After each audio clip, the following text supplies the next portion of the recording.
Bharatiya Janata party Halol દ્વારા વિકસિત ભારત સંકલ્પ સભા યોજવામાં આવી।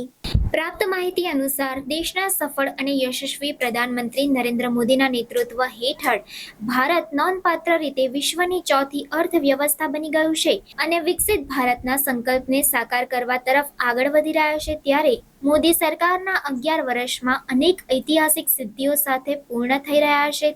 માટે આ કાર્યક્રમના અનુસંધાને વિકસિત ભારત સંકલ્પ સભા યોજવામાં આવી હતી।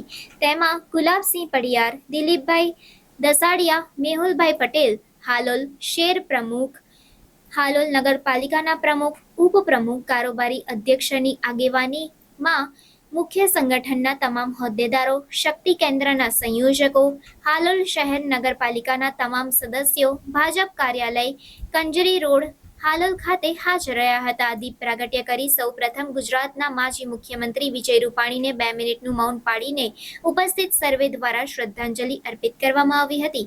ત્યારબાદ મહેમાનોનું સ્વાગત અને 11 વર્ષના શાસનની સિદ્ધિઓ ઉજાગર કરી હતી અને અંતે રાષ્ટ્રગીતથી સર્વેનો આભાર માની આગળના કાર્યો માટે સર્વ કાર્યકરોને કટિબદ્ધ થઈ કામ કરવાની હાકલ કરી હતી।